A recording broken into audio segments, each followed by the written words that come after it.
Hello everyone and welcome back. This is Black Shoes here. Keep dropping bombs when I do that when I start recording. Today we're going to be learning how to fly this Catalina. It's a seaplane. I've been told it's not a float plane, and if you were to call it that in the military you'd be in trouble. But what it is the reason it's a float plane is, oops, nearly stalled there.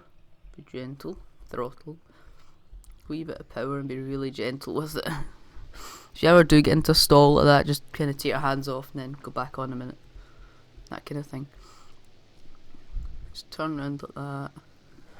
At this point, you want to go into cockpit view or virtual cockpit view. I think they're just about the same. And then just steer it onto the runway. With the aileron control and a bit of rudder. But rudder isn't always the best tool for the job. Yeah, so it's a float plane. It's a sailplane, not a float plane. No, it's not a sailplane. Sorry, a sailplane's a glider. It is a seaplane.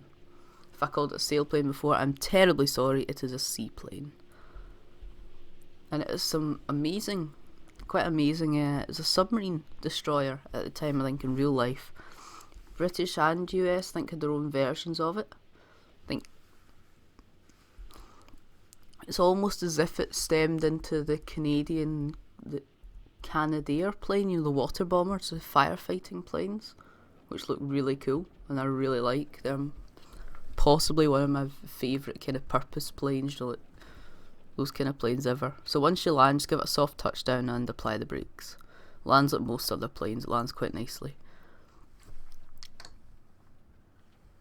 Okay, sorry, I've just lost my screen there. Oops, right, I'm back, sorry about that.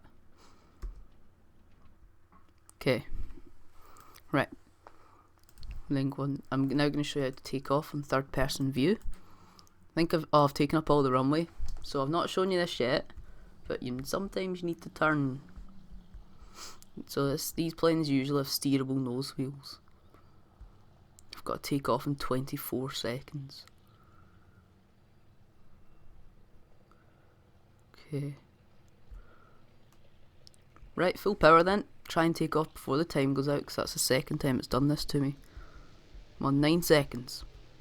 Come on. But you see the gyroscope in the back of the tail, that's what's letting me lift off the ground so easily and so quickly, right? That's fine, I'm not getting disarmed anymore. So I'm just using rudder in this takeoff. No elevator, just let it do the work. And if you put it at 100%, your engines won't overheat. Gear up. Putting the gear up's really handy on this, because you can land on water. And you survive it. You don't get rearmed though when you land on water. It can also do really kind of slow, speedy turns. I wouldn't really rely on it though. I wouldn't bank on it. Right. Okay. I'm going to attempt a water landing here.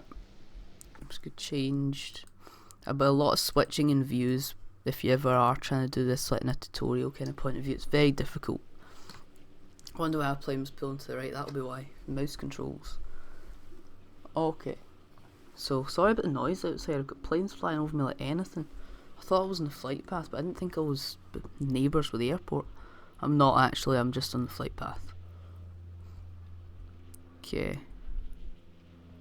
So, you need to avoid warships when you're doing this, avoid the ships and tanks and things. This was a submarine and tank destroyer. I think it was boats that destroyed as well. So I'm gliding at the moment. The engines are on idle. Okay. So we get quite a simple kind of landing here. Don't want it to nose up too much under these conditions at all. Oops, I think I bounced. It will also try and bounce like a skimming stone. There we go. Yeah, just let it go up. It lands nicely. There's no brakes in here. There's no brakes, so make sure you give it a lot of space to kind of run off. Give it a lot of space, because there's not really much you can do. You can make tight turns. They don't really work until you give them a bit of aileron. Then it goes downhill from there, because you can't really touch your wing. So steering in the water is very limited at high speeds. You can kind of glide it, skid it around corners, but it doesn't have good after effects. Like it tries to throw like the opposite wing down a bit, I found. And then your speed gets too low, it doesn't turn at all. so just watch out for that. Right, so I'm now going to take off and show you what happens if you land with your landing gear down in water. Full power. Excuse me. And then, hate coughing on camera.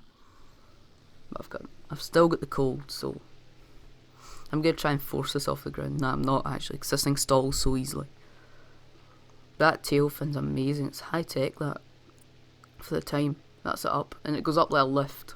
It might not look like it, but it really does go up like a lift. So, gear down. I'm not going to try and land too fast here. It's weird, it doesn't actually register like you've landed a plane and it's landing gear in the water. It seems to think, it's fine when you land, like you can just land, like, you know, come down like this and land.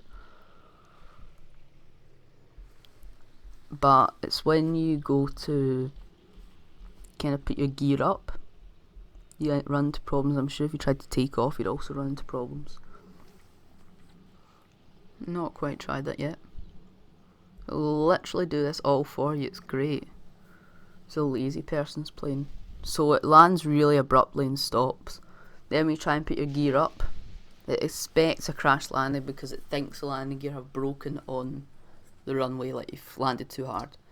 Never fear. If you want to get home to your runway and then make a crash landing, which we're going to be doing, because that's the name of the series, you do a bit of turn in water first.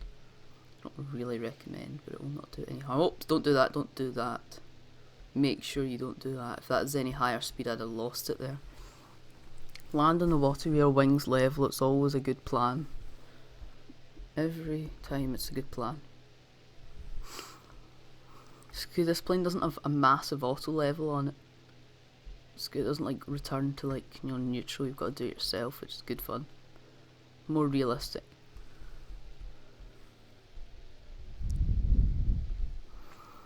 Okay, so gear are gone. So it's the usual kind of procedure, a nice soft landing where your engines are shut down kind of thing. And I'll see you closer to the runway.